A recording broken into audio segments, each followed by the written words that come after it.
Everything that we do, whether it's digital, whether it's connectivity, whether it's infrastructure, it has to be secure by design. For the next Exco, we need an hour session just on AI, just to have a conversation around the developments in AI.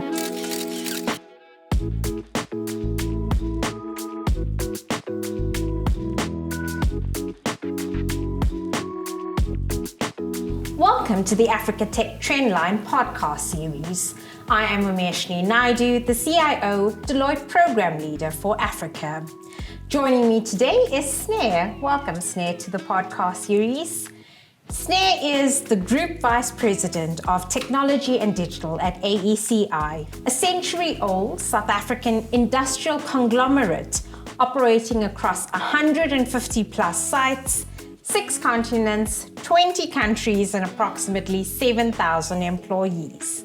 Sne joined AECI in mid-2024 after serving as the CIO at Discovery and Shaw, bringing over 18 years of cross-industry technology leadership across the FMCG, financial services, and industrial chemicals.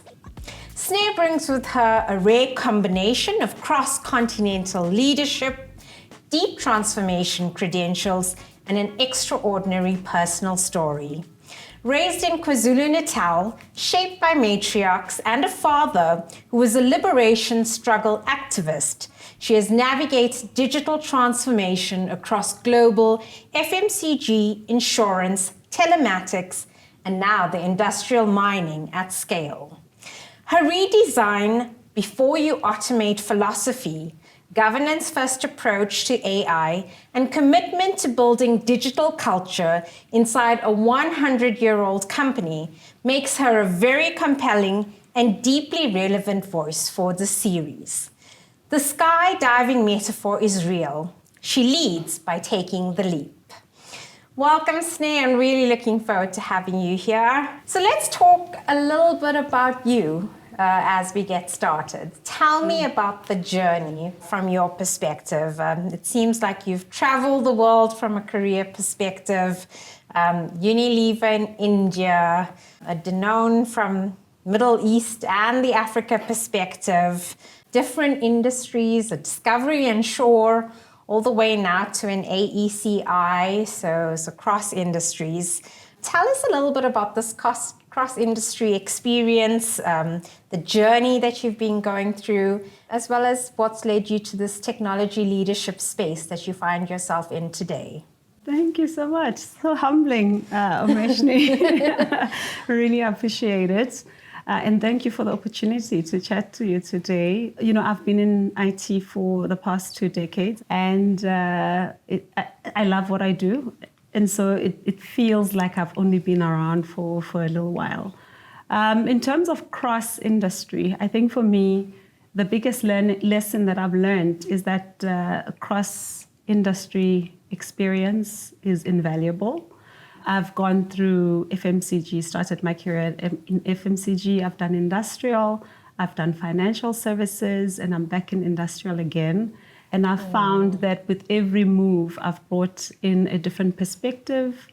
I've been able to challenge the status quo within the environments. I think the most important part is that the technology leadership doesn't change much. It's the context that changes. And it's quite important to understand that the fundamentals of technology are quite similar.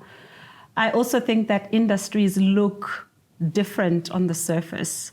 But I think we've got a lot more in common than we have in the differences. And so that actually matters quite a lot. And then lastly, I think for me, the most important thing for a technology leader is how do you translate your platforms, your data, your digital transformation strategy to real business outcomes. And if you can do that, I think you can adapt to any industry. So I can hear from your voice already quite a confident, strong leadership coming out. And from what I understand from your profile and your background, you speak a lot about being raised by strong women.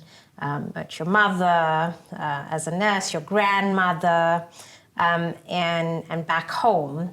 And also, your parental influence with having a father as a liberation struggle and going through that as an activist. How much do you think these roots have shaped you in the type of leader you are today? Yeah, I think deeply. My father actually passed away when I was 11, and I think a lot of how I show up in the work environment is very much imprinted by his leadership style. So I grew up in a home where I was led by women, and I think that balance of a mom that nurtures, that is faith-filled, that is a nurse, obviously very compassionate, and a father who is strong and courageous and takes a leap, and a human being who was willing to sacrifice his own life for other people.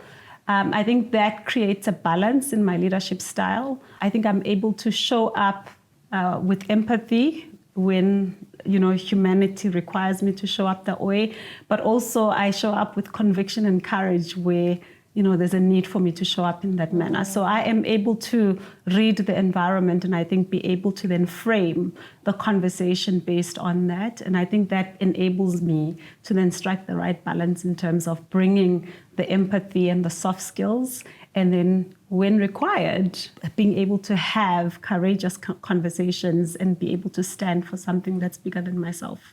Oh, that's beautiful.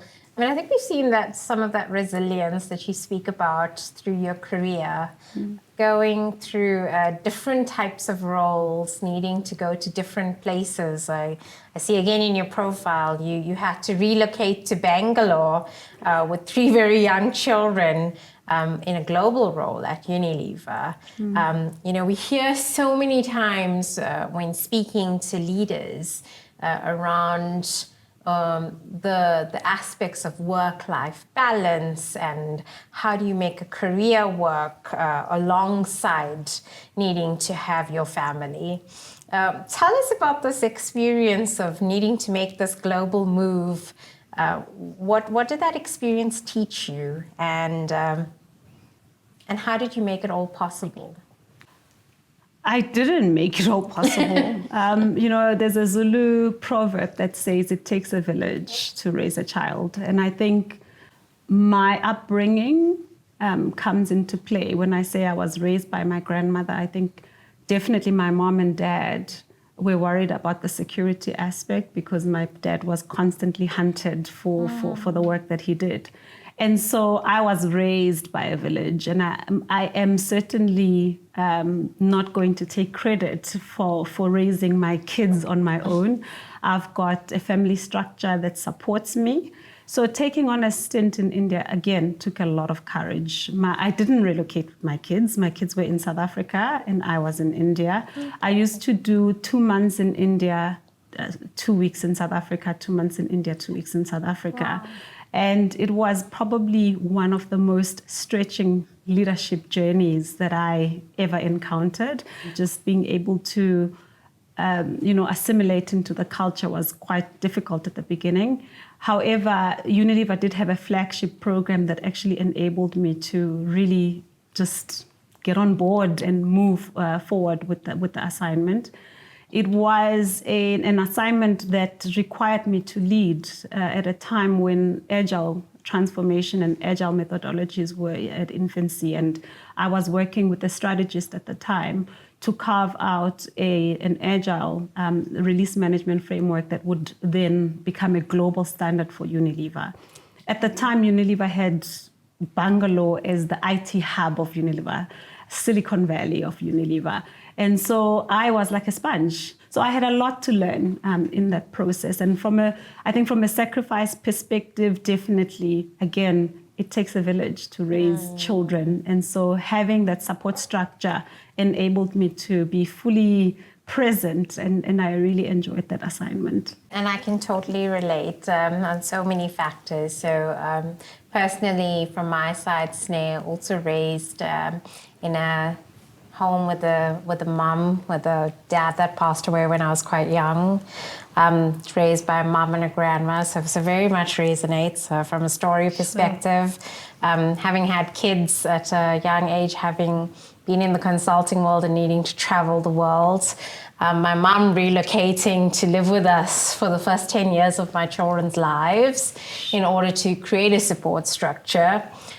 So that I had the opportunities from a career perspective, having a husband that was willing to be flexible through all of it, and being very supportive. So I couldn't agree with you more that I think work-life balance isn't about an 8 to 5 day job. I think you'll agree with me. It's very much about making choices at points in time of your life, and knowing that choice is right for you for that point in time. Absolutely. Talk us through what you've done in the IT space from a transformation perspective. What has the AECI mindset been around technology? What have you brought to the business over your time here? And what has it been like? Sure. So I think context is important. So I spoke earlier about the fact that technology leadership doesn't fundamentally change, but the environment that you operate in changes quite a lot. So you have to strike the right balance between respecting the IP, respecting the operational excellence and the quality and the safety standards that have been set up in the environment, but also augmenting that with the digital transformation that's required to take it forward into the future, because we also want to, be ahead and compete at a global level. So if you think about AECI strategy, first organization that I've worked for, where if you look at the strategy house of AECI, it speaks about digitizing the business. It speaks about future-proofing the business, which speaks to resiliency and cyber, right? So it's the first organization that I've worked for where technology and digital enablement is actually part of the business strategy, not the IT strategy, business strategy. It hasn't been an easy journey. Of course, there's a lot of change management that's required to move everybody along the organization. And we've been very clear. No one will be left behind. We are going to go to the business and understand the business in its depth. And so what we did do is roadshows. We are on the ground as technology. We are not the back-end technology that the business doesn't see. We launched IT walk-in centers so that we could allow our organization to come to us whenever they needed us. And it almost said we are accessible as IT to actually walk this journey with you. And I think the most important thing for me is also bringing leadership along. Digital transformation at AECI is not an IT project. It is a business transformation program. And so we established and launched a digital and AI accelerator program. Within the program, Group IT is one of the enablers. We've got group compliance, we've got group internal audit, we've got group risk management. They are in the forefront of that change within the organization. And then we have the business units, and the EVPs from each of those business units are pioneers of these technologies within the environment. And that actually helps a lot in terms of getting everybody moving along on the journey. Love that, and love the practicality behind the change management and adoption creation that you speak to.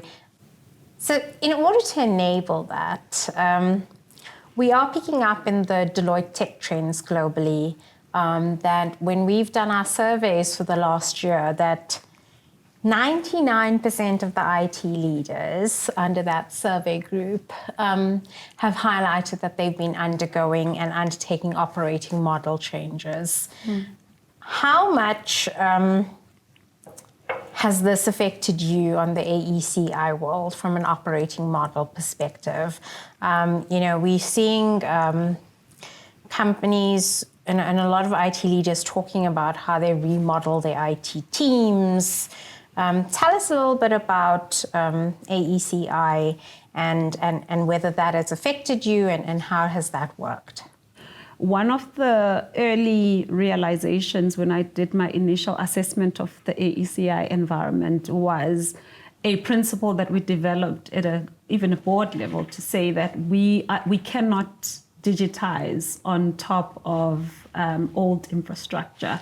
So there was a real deliberate intention to ensure that these things happen in parallel. On the one hand, we said we are not going to wait until all the conditions are perfect for us to start digitizing. So we will look for lower hanging fruit, low effort, high impact type of use cases within the organization so that we can leapfrog. But at the same time, in order for us to scale, we need to go back to basics and fix some of the foundational aspects of our infrastructure. So we started that journey very early in 2024. Mid-2024, we launched our Network as a Service program, which impacted all of our infrastructure across our land. So we did a full refresh of those sites and brought the infrastructure up to speed in terms of enabling us to then start building the digital transformation agenda that we had for those sites. Over and above that, I think one of the biggest issues that we needed to fix was connectivity. So working in 22 countries across 6 continents, and our minds are not in the most sexiest cities across the globe. We are not in New York or Dubai. We are in the most, remote areas. And it was quite important for us to ensure that we've got edge computing and that we can ensure that there's connectivity no matter where you are at AECI. And that's when we started the journey with our SD-WAN and SASE deployment across AECI. It's going well. We've seen huge improvements in terms of connectivity and latency with the flagship site, which was Brisbane, Australia. And we've received such tremendous feedback from users in terms of that. And then the other one was around IT/OT convergence and who owns that and how do we secure that and how do we ensure that we architect that using the same standards that we use on the IT side. So we've also started that journey in parallel, ensuring that we've got proper data exchange between the IT environment and OT environment, that we secure that environment and that we architect it in the right protocols and standards that have been set by our group IT technology and digital teams. I'm laughing a little because the IT/OT conversations always fascinate me. And I think it'll be probably a whole podcast that we could do around what that operating model should look like, could look like, would look like into the future. So very much resonates, I think, especially in this industry. As you've highlighted, core modernization. So from a Deloitte Global Tech Trends perspective, we speak a lot about the need to ensure your foundations are right, core modernization is well taken care of. But in parallel to doing that, ensuring that you're not losing out on the new tech that comes in and embracing the new technology. I would not be doing a Tech Trends talk with you if I didn't talk about AI, right? Yeah. In the Deloitte Global Tech Trends, we talk about it. The trend we are seeing is that it's moved out of experimentation. We've seen a lot of POCs that used to be spoken about. And now executives talking about how can we ensure that we really create impact with our AI strategies and bringing that to life. With that said, as expected, a lot of AI projects have failed. And there's a lot of concept around, are we automating the right things? Are we creating AI against efficient processes? And how does that work? So you've built a digital factory, as you've said, and an enterprise AI accelerator program. Tell me about it from a practice perspective and what you've done at AECI. Within the AECI environment, it was very important for us to ensure that we are strategic about the value of AI within the environment. And I think context, again, is quite important. There's no one size fits all. When you are operating in a global conglomerate that is operating in 22 jurisdictions in 6 continents across the globe, it's not one policy. I mean, some countries have policies, some don't. South Africa has PAPEA. You have to be deliberate about ensuring that you bring everybody along on the journey, that you understand the policies and the regulatory environment that you operate in. That's the first thing. In order for you to do that, I think for us, it was not about reinventing the wheel.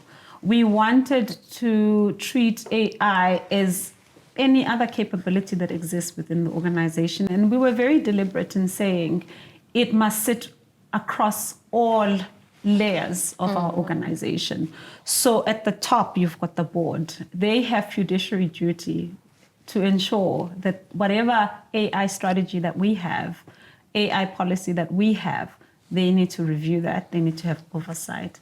So we were very deliberate in saying it starts at the top. How do we create that visibility, and how do we assimilate AI strategy into an existing structure? How do we mirror what we already have and then ensure that we govern AI within the ambit of, or embed AI governance within the structures that already exist? So at a board level, again, the AI policy had to go there. It had to be approved through board, and it is reviewed quarterly at a board level if there are changes. Like I said, the regulatory environment changes quite drastically, so all of those requirements need to go back to the board. At a management level, we also have highest ranking being EXCO. So at an EXCO level, they are absolutely accountable for AI operational governance. And it's a topic, it's funny because I had a conversation with my boss this morning, and we were saying for the next EXCO, we need an hour session just on AI, just to have a conversation around the developments in AI. The one forum that we did bring, which is new, which is what you've just spoken to, is the Digital and AI Accelerator Program. That we established and launched in 2024, where we have representation across the BUs. We've got group risk in that forum. We've got group internal audit in that forum. We've got group compliance, as well as group technology and digital supporting the AI governance, the audit of our AI processes, AI risks. That is where we discuss AI use cases, what shifts the needle, how do we prioritize the workloads, et cetera, and all of that then goes to the digital lab, which is the IT structures that then support and enable. And then at an operational level, our domain leads across finance, operations, supply chain, human capital, et cetera, they are responsible for the thresholds that we set up on the system in terms of confidence levels for the AI, hallucination thresholds. They are the ones that are responsible for the data, the quality of data, because garbage in, garbage out. So if the quality of data actually determines the quality of the AI output. So they are absolutely accountable for that. So across, if you think about it in a triangle, board level, management level, operational level, AI structures and AI governance exist across all of those structures.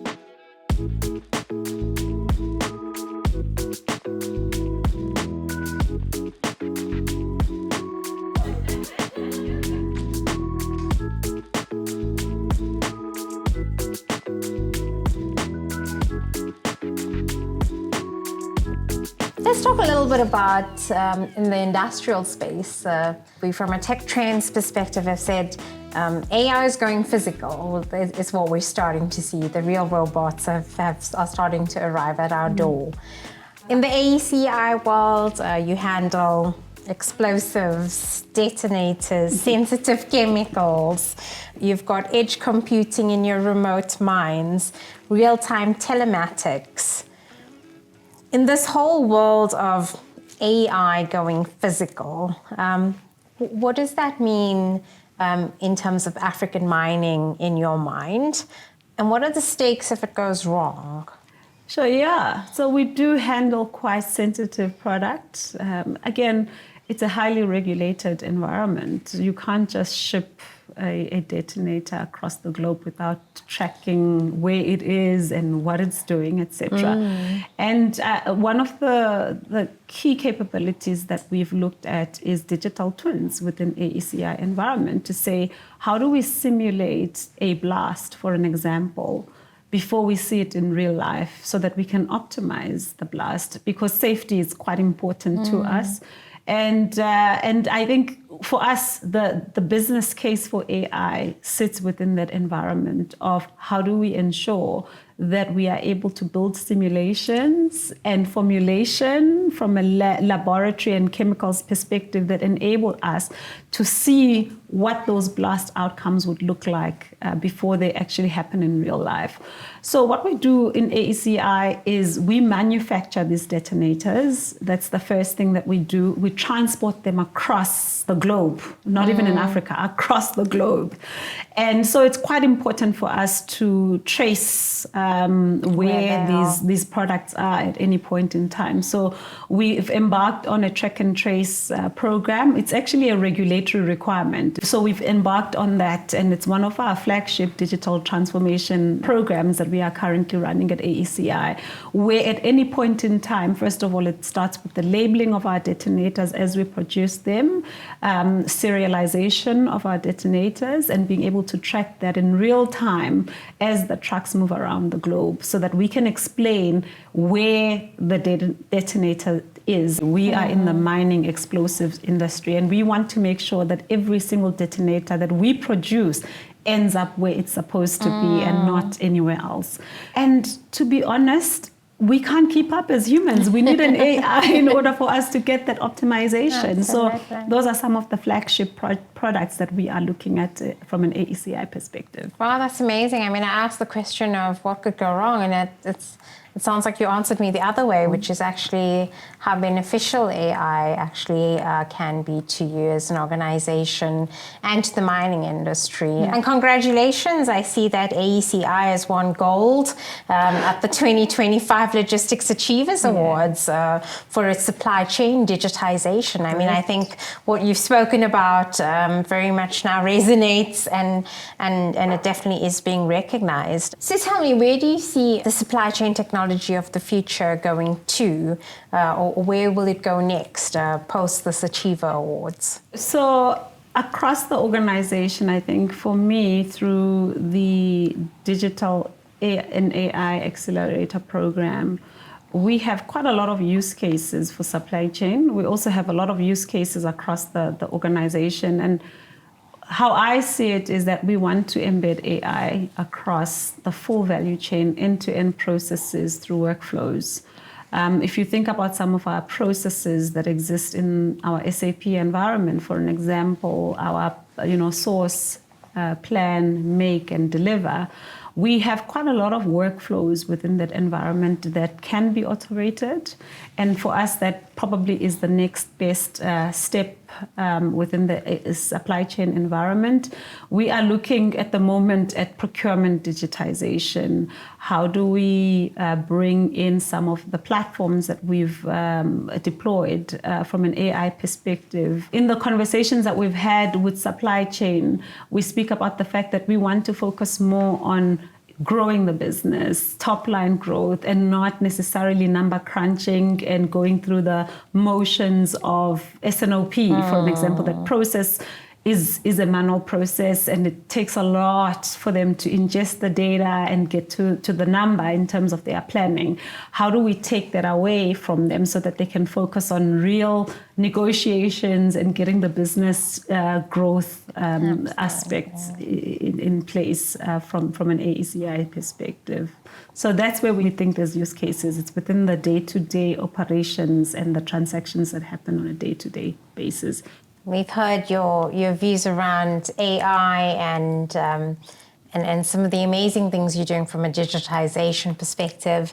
Let's shift the focus a little bit into the world of cybersecurity.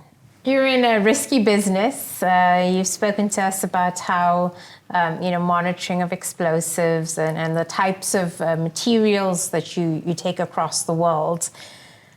You've also therefore, I assume from a systems perspective, have to be very focused on how you run your cybersecurity space.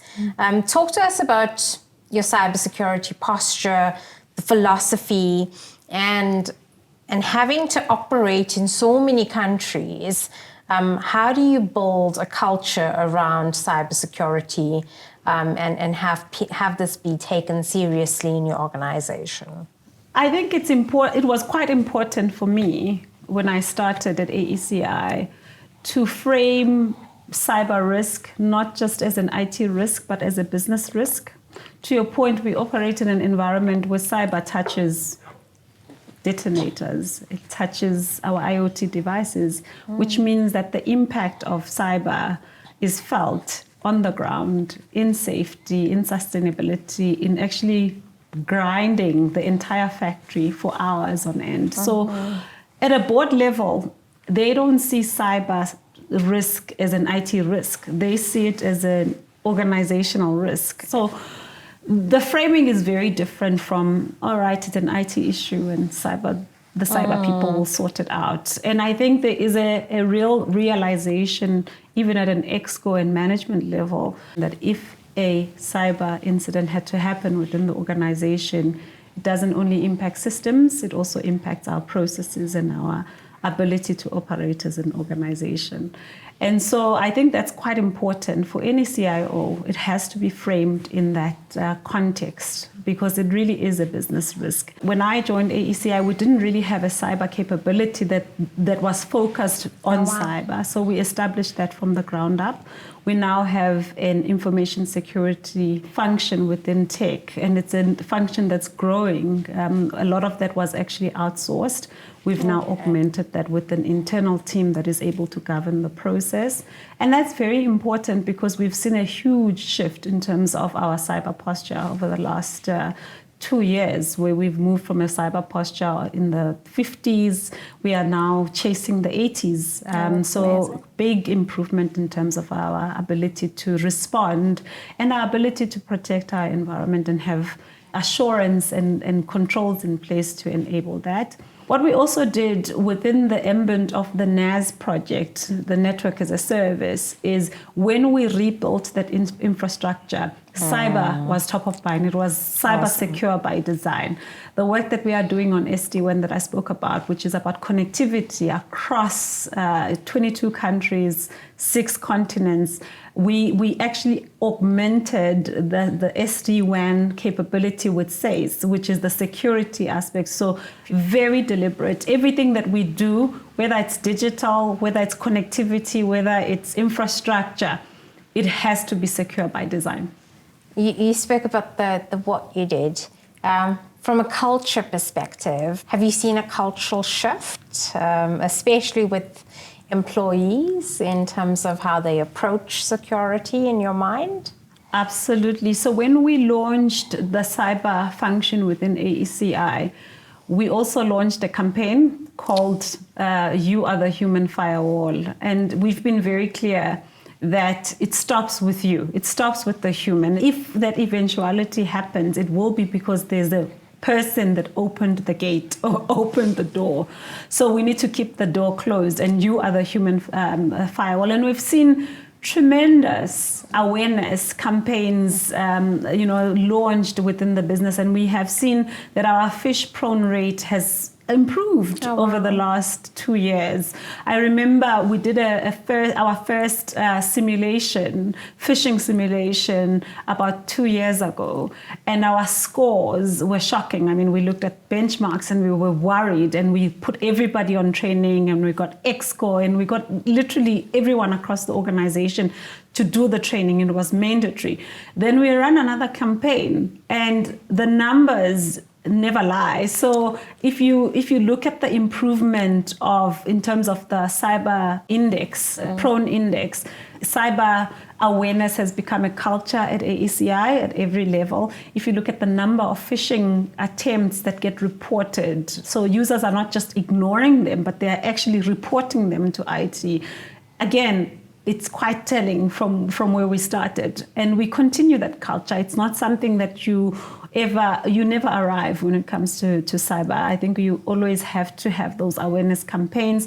We also ensured when we were doing our road shows in May last year, we also went to the sites and we identified cyber ambassadors that sit in the business, and we actually work very closely with them to push all of the different campaigns that we have. But of course, that also has to be augmented by the systems that you put in place. The amount of phishing mails that we block through our firewalls is incredible. So we've put systems as well in place to ensure that there's no leakage within the environment. But again, our humans are the ones that will open the gate, and we need to make sure that they are the doorkeepers. Absolutely amazing, Sne. And I mean, in such a short space of time, it sounds like you've made real strides, both in terms of cybersecurity, but also just from a strategy perspective and trying to ensure you execute on that strategy. Speak to me about you're sitting in the C-suite spot as a technology leader, as a female leader. What do you think's working for you in this space, and what do you think still needs to change for executives at this level, and especially in the female leadership space? A lot needs to change. We've come a long way from, I mean, I've been in the IT industry for 20 years, like I said earlier. A lot has changed. I've seen strides in that respect. I remember coming in as a grad at Unilever IT, and like 90% of the IT team was gents, and it's good to see that there's now more representation. I don't think that we've arrived. I think we've still got a long way to go. I walk into rooms, CIO forums, and I still think, oh my goodness, this is just, shocking, but we'll get there.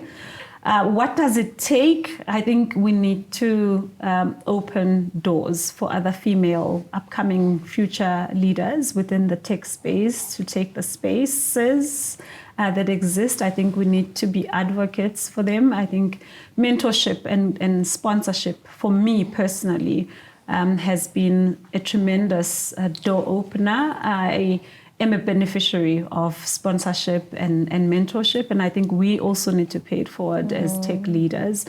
But it has to start from the grassroots, right? Earlier, you and I chatted about how do we pay it forward in the schools, in primary school, in high schools, so that we can get a lot more females into the STEM industry. We owe it to the next generation to ensure that we play our part in opening those doors.